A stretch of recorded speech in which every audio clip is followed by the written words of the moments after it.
Hello మామా, welcome to YouTube channel movies X. ఈరోజు మనం TFIలో టాప్ 6 అండర్ రేటెడ్ మూవీస్ మాట్లాడుకుందాం. సో నేను లాస్ట్ నుంచి ఫస్ట్ ఆర్డర్కి వస్తా. అండ్ 6th మూవీ వచ్చేసి రాజావారు రాణిగారు. హిట్ అయినా సరే రాజావారు రాణిగారు మూవీకి అంత గుర్తింపు రాలేదు అని నా పర్సనల్ ఫీలింగ్. ఎందుకు అంటే ఈ మూవీతో చాలా మంది కొత్త యాక్టర్స్ ఇండస్ట్రీకి ఇంట్రడ్యూస్ అయ్యారు. And village nativity and village ఎన్విరాన్మెంట్లో తీసిన మూవీ చాలా బాగుంటుంది. అండ్ ఈ మూవీలో ఉన్న డైలాగ్స్ అయినా, మన కసిరాజు అయినా, అండ్ మన కిరణ్ బోవరం గారి రోల్ అయినా, ఫాదర్ రోల్స్లో కూడా ప్రతి ఒక్కరు చాలా బాగా చేశారు యాక్చువల్గా. అండ్ ఇంకొకటి ఏంటి అంటే ఈ మూవీతోనే మన కిరణ్ బోవరం గారు సిల్వర్ స్క్రీన్కి ఫస్ట్ టైం ఎంట్రీ ఇచ్చారు. ఇది పెద్ద సినిమా కాకపోయినా కూడా మనకి అందరికీ ఒక కొత్త లైఫ్ ఇచ్చింది అని చెప్తా. ఎందుకు అనంటే కొన్ని సినిమాలు హిట్ అవ్వకపోయినా కూడా అవి జనాలకి ఎంత బాగా దగ్గరైనాయి అనేది మెయిన్ పాయింట్ నా పర్సనల్లీ. ఎందుకంటే ఆ రీజన్లో ఈ మూవీ క్లిక్ అయిపోయింది అని చెప్తా. ఎందుకు అంటే కొన్ని ఈ మూవీలో ఉన్న టెంప్లెట్స్ ఉంటాయి కదా, అవి చాలా బాగా వైరల్ అయినాయి. ఇప్పటికీ యూజ్ చేసుకుంటారు. లైక్ మీరు పాస్ అయ్యారు కదా, మావాడు ఎందుకు పాస్ అవ్వలేదు అని. అండ్ ఆ క్యారెక్టర్స్, ఫాదర్ క్యారెక్టర్ అండ్ మన ఇంట్రోవర్ట్ క్యారెక్టర్ అన్నీ రిలేట్ అవుతారు ప్రతి ఒక్కరు. అండ్ అలాంటి మూవీస్లో అంటే ఇంకొకటి ఏమనిపిస్తుంది అంటే కొన్నిసార్లు కొత్త క్యారెక్టర్స్ వచ్చినప్పుడు వాళ్ళకి వచ్చే గుర్తింపు ఉంటుంది చూసారా, అవి మాత్రం ఎవర్ గ్రీన్ లాగా. లైక్ ఇప్పుడు మన కిరణ్ బోవరం గారి మూవీస్లో బెస్ట్ మూవీ ఏంటి అని అంటే రాజావారు రాణి గారు తీసుకుంటారు పక్కా. సో అలాంటి ఒక బెంచ్ మార్క్ అంటాం కదా, అలాంటి ప్లేసెస్లో ఉండిపోతాయి. రాజావారు రాణి గారు కూడా అలాంటి గొప్ప సినిమా అని నేను అనుకుంటున్నా. నెక్స్ట్ వన్ వచ్చేసి నీది నాది ఒకటే కదా. సో ఈ మూవీలో బేసిక్గా పాయింట్ వైజ్గా చెప్తా. ఈ మూవీలో కమర్షియల్ ఎలిమెంట్స్ ఉంటాయి కదా, అవి మిస్ అయినాయి అని చెప్పేసి కొంచెం అనుకుంటున్నా. ఎందుకు అంటే ఇందులో కమర్షియల్ ఎలిమెంట్స్ ల్యాక్ అయినాయి అని చెప్తా. ఎందుకు అంటే ఈ మూవీలో మనకి స్టోరీ టెల్లింగ్కి ప్రయారిటీ చాలా ఎక్కువ ఇచ్చారు. కాకపోతే మాస్ ఎలిమెంట్స్ అనేవి కొంచెం మిస్ అయినాయి.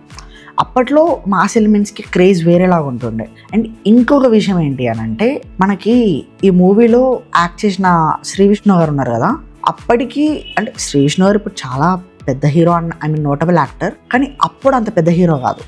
సో ఆ టైంలో ఆ మూవీ వచ్చినప్పుడు అదంత పెద్ద రికగ్నైజేషన్ రాలేదు ఆ మూవీకి. అండ్ ఇంకొక విషయం ఏంటి అంటే వర్డ్ ఆఫ్ మౌత్ అనేది స్లోగా వెళ్ళిపోయింది. అంటే సినిమా బాగుంది, కానీ ఆ సినిమా బాగుంది అని చెప్పడానికి కూడా ఎక్కువ మంది అప్పుడు ఎంకరేజ్ చేయలేదు.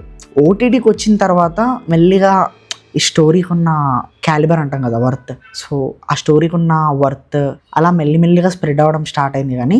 కానీ స్టిల్ ఇది ఒక బెస్ట్ మూవీ, కానీ అండర్ రేటెడ్ లాగానే మిగిలిపోయింది అని నా పర్సనల్ ఫీలింగ్. ఇంకోటి ఏంటి అని అంటే మన జనరల్ ఆడియన్స్ గురించి తెలిసిందే కదా, ఒక సోషల్ మెసేజ్ ఉన్న మూవీ లాంటివి, మెసేజ్ ఓరియంటెడ్ మూవీస్ ఉంటే వెంటనే చూడాలి అందరూ. లైక్ మెల్లిగా అందరు చూసేసిన తర్వాత కొంచెం ఇక చూడాలి, ఇక నిజంగానే అంత బాగుందా అని చూస్తారు.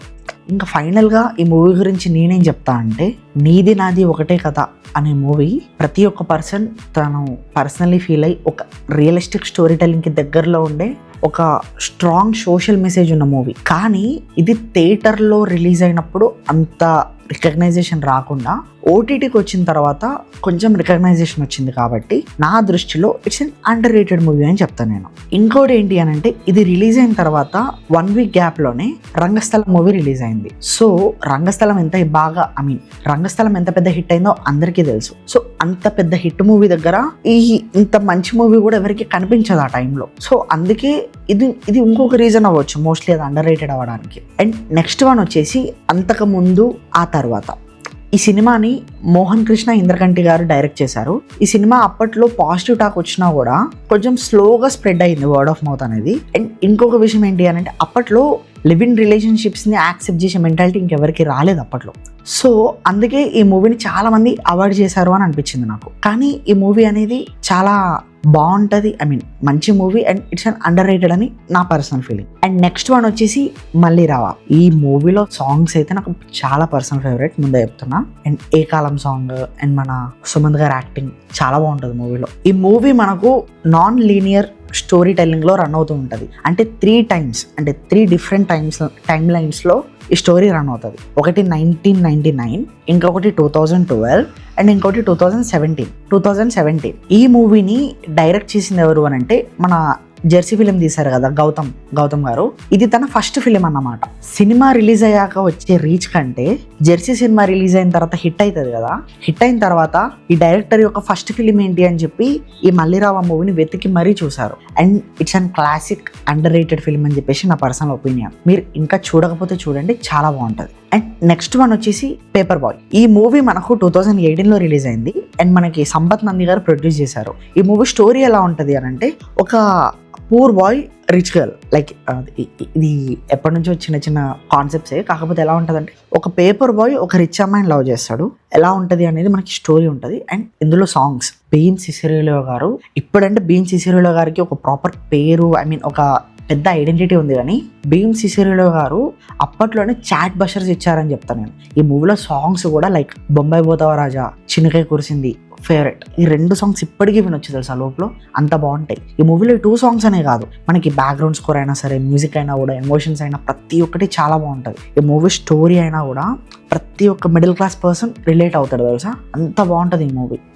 ఇది కూడా ఒక క్లాసిక్ అండర్ రేటెడ్ మూవీ అని నేను చెప్తాను. అండ్ దీని తర్వాత అంటే మూవింగ్ ఉంటుంది లాస్ట్ మూవీ ఎవడే సుబ్రహ్మణ్యం, దూద్ కాశీ. ఈ సినిమా ఇప్పటి వాళ్ళకి ఎక్కేస్తుంది మామ, ఎందుకంటే ఒక సెల్ఫ్ డిస్కవరీ, ఒక ఐ మీన్ ఎక్స్ప్లోర్ చేయాలి, అన్ని చూడాలి, లైఫ్ ఇస్ షో షార్ట్ అని అనుకుంటాం కదా, ఇలాంటి స్టోరీ టెల్లింగ్ అప్పట్లోనే వచ్చింది. అండ్ ఇంకొక విషయం ఏంటి అని అంటే, ఈ మూవీలో ఉన్న కాస్ట్ అయినా సరే, ఐ మీన్ క్రూ ఇప్పుడు అందరూ చాలా మంచి మంచి పొజిషన్స్లో ఉన్నారు.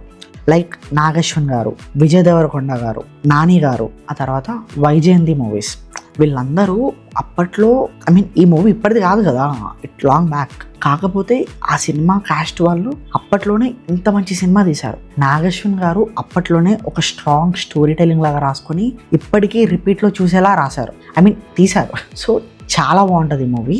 ఇన్ కేస్ మీరు అప్పుడు థియేటర్స్లో మిస్ అయి ఉంటే, this masterpiece is releasing on March 21st. తప్పకుండా చూడండి, ఇది మీకు తప్పకుండా నచ్చుతుంది, మిస్ అవ్వకండి మూవీని. ఫైనల్గా ఈ 6 మూవీస్ ఎక్కడెక్కడ స్ట్రీమ్ అవుతున్నాయో చెప్తా. రాజావారు రాణిగారు ఈ స్ట్రీమింగ్ ఆన్ ఆహా, అండ్ నీదినది ఓకే కదా ఈ స్ట్రీమింగ్ ఆన్ సన్ నెక్స్ట్. అంతకుముందు ఆ తర్వాత మూవీ ఈ streaming on ZEE5, Malli Raava ఈ streaming on Sun Next, Paper Boy ఈ streaming on Prime Video, and మనకి ఎవడే సుబ్రహ్మణ్యం ఈ streaming on Sun Next. So ఇవి నా వరకు ఉన్న personal 6 underrated movies in Telugu. So ఇందులో మీకు ఏది ఎక్కువ అండర్ రేటెడ్ అనిపించింది, అండ్ మీకు తెలిసిన ఇంకా అండర్ రేటెడ్ మూవీస్ ఏమైనా ఉంటే కింద కామెంట్స్లో చెప్పండి. ఇలాంటి కంటెంట్ రిలేటెడ్ వీడియోస్ ఇంకా వస్తూనే ఉంటాయి. And please like, share and subscribe to our channel movie సైక్స్. Thank you and will see you on another video.